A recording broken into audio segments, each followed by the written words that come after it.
Hello, I'm Matt, Digital Spy's gaming editor, and this is the PlayStation 4, Sony's next generation console launching this November. So as you can see, the PlayStation 4 has a very sleek, angular design. It sits quite close to the surface, and the front and back sort of angles down.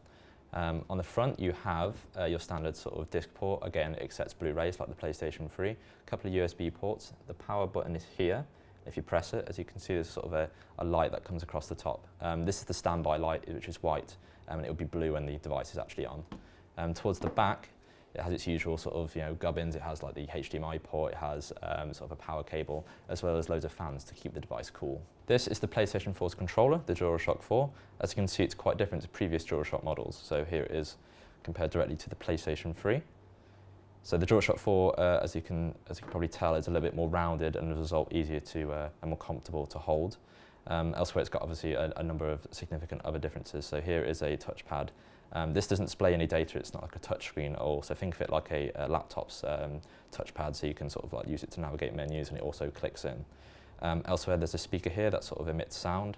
The analog sticks are now concave, so they fit easier on the thumbs, and they're also a little bit more tighter, so they feel better when playing games.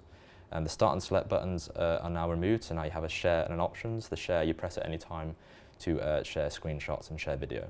On the back, now the triggers, they now sort of curve up. The PS3 triggers were controversial as a result of them curving down, so they now handle much better. And elsewhere, there is a light center bar here that sort of changes different colors. Think of it like the PlayStation Move controller. It will change to like blue and red and green, and it can be picked up by the PS camera. So here's the PlayStation 4 compared to the launch PS3. There you go. As you can see, the launch PS3 was a bit of a behemoth, and you can see how the PS4 just sits very close to the surface there, and how it's practically almost like half the height of the PS3, and if you put on top of each other, it's actually a lot wider as well. So in that regard, the PS4 is quite a remarkable thing as a launch console.